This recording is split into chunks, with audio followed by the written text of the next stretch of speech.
You don't want to know. All right, now what we were talking about superfoods, let's get on that.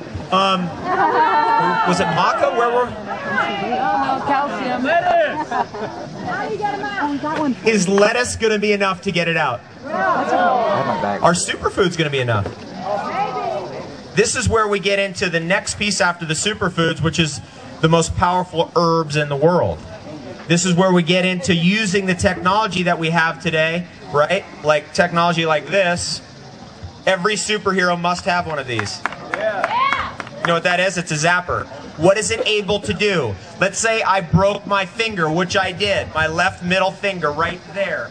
I started getting little gunky stuff in the joint.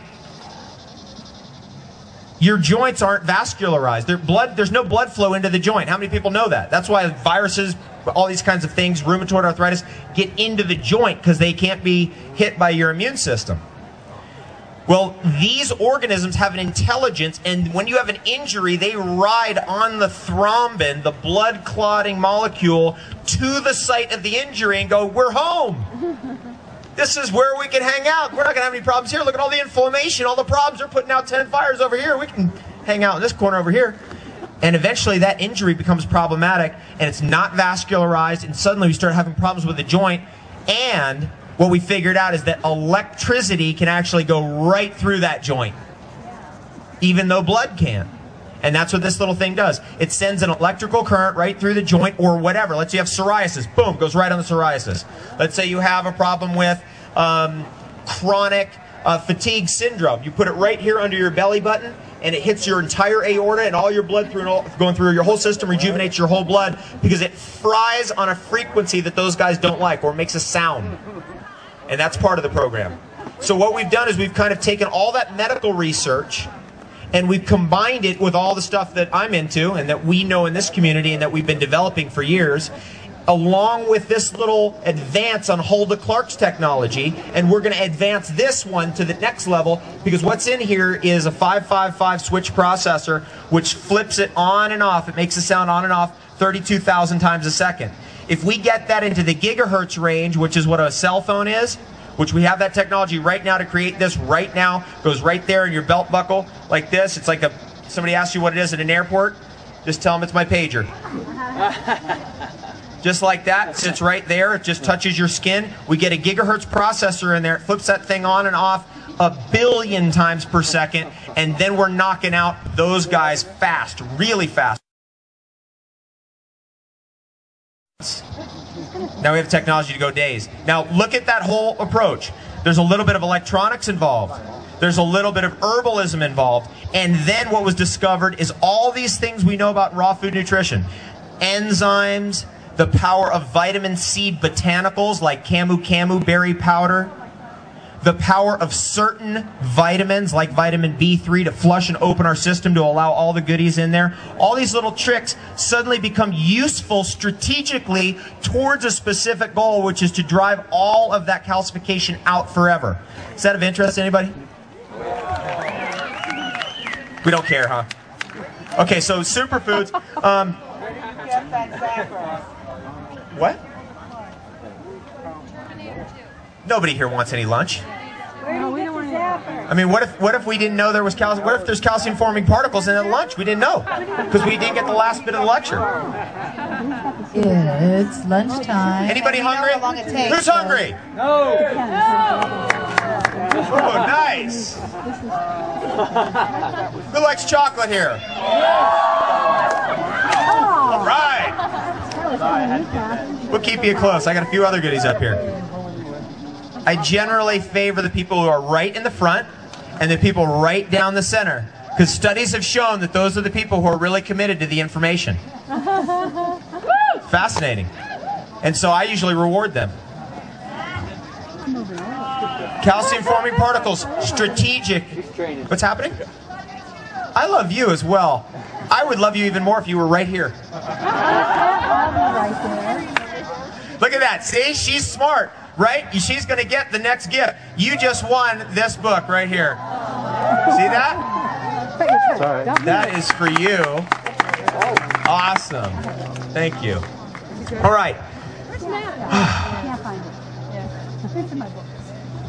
Here's what was discovered. That there is a way, a strategy of driving this stuff out, and it's more important to get on with this strategy the older you are, because the more times you've been around the sun, the more this stuff has geometrically progressed inside of you.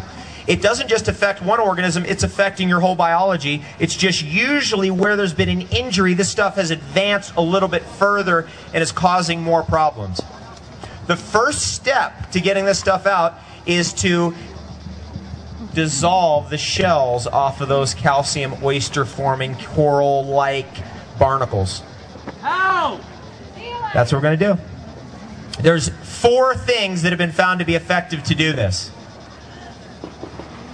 The one that has the most research behind it, the most history behind it, 150 years of research proving that it actually does do this, is DMSO.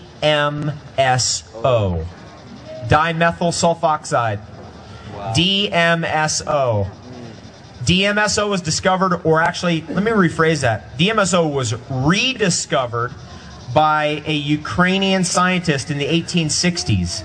But it had been known to all the ancient alchemists before. Because if you ever study any alchemical literature, which is not just some metaphor for enlightenment and ascension, which is, you know, people buy that. I don't buy that at all. It's actually a science. And it's arcane, but it is in there. And you will find that there's this thing about sulfur, alchemical sulfur. DMSO is alchemical sulfur. And wherever you have a bursitis, what's bursitis? Inflammation of the joint, bone spurs. What's that? Calcification. Arthritis. That DMSO fries it right back. When somebody has eczema or psoriasis chronic, somebody in this audience does, I know it.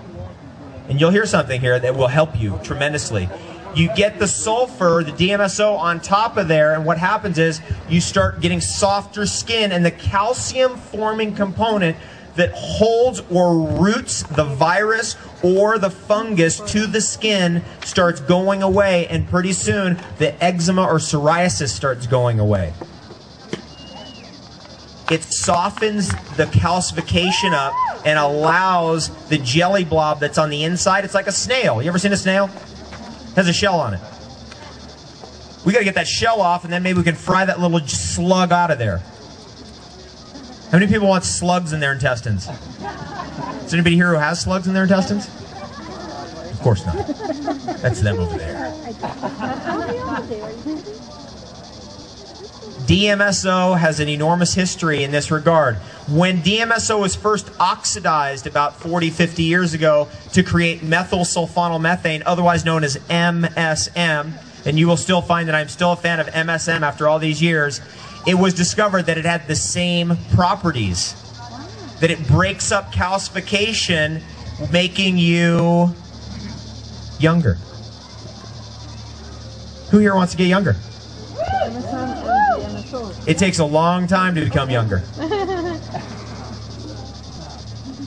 Let me tell you something. Joy is serious business. You got to have the right approach.